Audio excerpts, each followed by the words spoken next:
Hello, everyone, and welcome to my channel. Welcome to this in the middle of the week Wednesday, where we deal with the hard stuff in recovery. And so today we'll be dealing with the whole idea of having confidence in Jesus to help us to overcome the trauma that we experience, the anxiety, depression, the PSDT that results from the trauma that we experience. Okay, so my name is Sheila Rollins, and I am the founder of H.U.L.A Ministries, Entertainment and Associates Inc. And on this YouTube, we are Overcomers Anonymous, where we support anyone desiring to overcome anything. And we do it with Jesus Christ being a higher power and also what he has provided for us or accomplished for us on the cross. So before we get started, let's just do a little housework here. So basically, if you haven't already become a part of our YouTube family, please do so. It doesn't cost a thing. It's totally free. You see the word subscribe, touch it, and a bell will come up. When it does, touch the bell. And when you touch the bell, you're saying basically that you want a notification for every new upload, every new video that I put in, and you'll get one. So, okay, and so while you at it, why don't you share with everyone, get this good word out there, encourage subscription as you share, and give me some thumbs up just for a little bit of encouragement. Um, and I just want to say I appreciate you viewing. I appreciate everything that you're doing, basically to help me out and to spread this good word. Keep the good work up.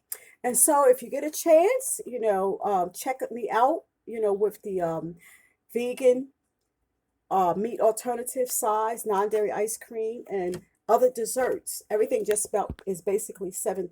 There's some things more than that, but if you contact me, we can talk further about that. So you can get me a messenger. You check the arrow, and my information is, in the arrow. And also, if you want to comment, just scroll underneath the title, and you can make a comment.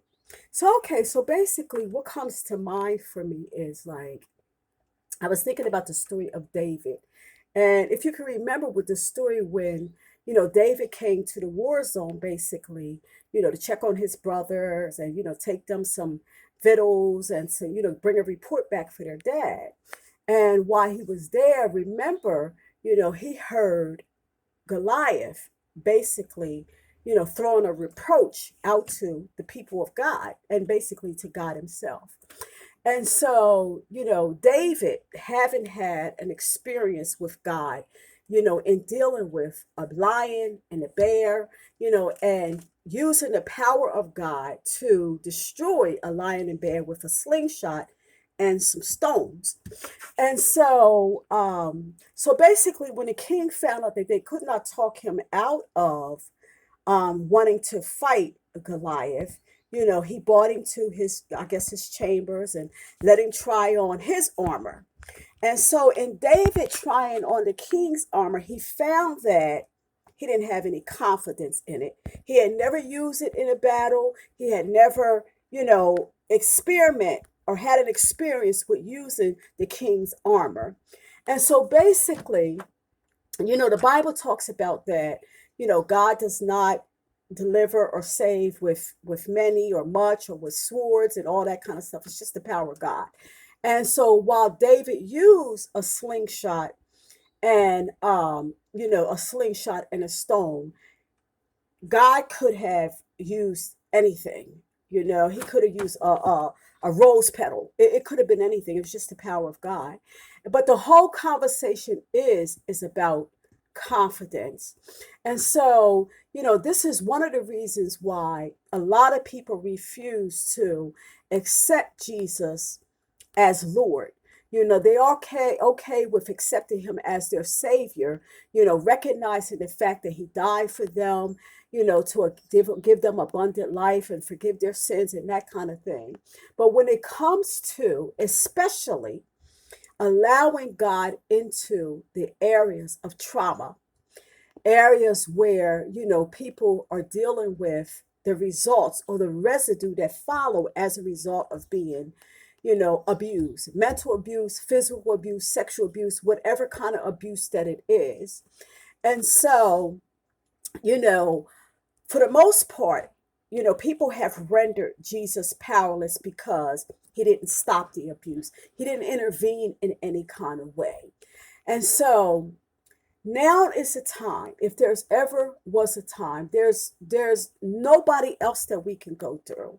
And on a couple of YouTubes, I talked about how I was between a rock and a hard place, dealing with some abuse, secondary abuse. And I was mad at God. you know um I got used to God providing food, clothing, and shelter and that kind of thing, but never really allowed him in to deal with any of the abuses, the results of any abuses that I was dealing with. But when Satan had me between a rock and a hard place, and Jesus was the rock, Satan was the hard place. And I saw that there was nothing else that I could do. It was the spiritual mediums were Satan or God. And Satan was already doing his dirty work to destroy me. I wasn't sleeping. I was homicidal. I was suicidal. And basically, to be honest with you, I felt like I was losing my mind. Okay. And so the whole thing of knowing that, Jesus could feed me and he can clothe me and he can house me or whatever, that wasn't helping for what I was experiencing. I needed to ask God or ask Jesus to come in to those experiences that I was having in order for me to be healed, in order for there to be any positive change. I had to trust God and have some confidence in him for these areas of my life. The thing that I'll think about is that if we're ever going to take hold of the abundant life that Jesus has for us, we have to let him in.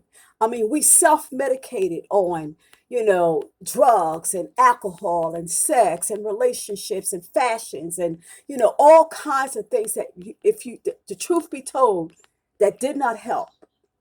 You know, um, I don't want to read anymore in the Bible where it says, eyes have not seen, nor ears heard, nor has it entered into the mind of man the thing that God has for us. I want what God has for me. I want what God has for you. I want you to have it. And so I think the first thing that we need to do when we recognize that we have issues that we're not letting God in for one reason and another, okay? Take a chance. 30 days, 60 days, 90 days, or whatever. And let's just see the miracles that God can wrought in your life in a short period of time. And if it doesn't work, you can go back if you want. You got free will, okay? But I'm asking you to build your confidence in Jesus. And the way that we do that is, number one, recognize that we have a problem, that we had it for a long time and it ain't going nowhere. It ain't went nowhere yet. The second thing is to invite him in. The third thing is to follow his precepts. In other words, do what he says. You know, the fourth thing would be is watch the salvation of the Lord. Watch the beauty, the miracles that he wrought for you. Okay.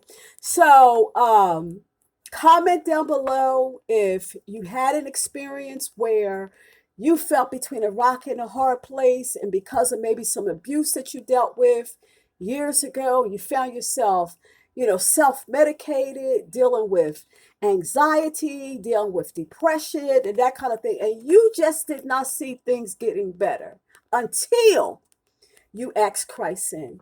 And as a result of asking Christ in, life became better for you. You begin to take hold of that abundant life that Christ has for you. And you start to experience real joy, real peace, real rest because of turning things over to Jesus and giving Jesus a try. And as a result, you stayed. I know I did. I stayed. And so whatever it is that God has for me or Jesus has for me, I want it.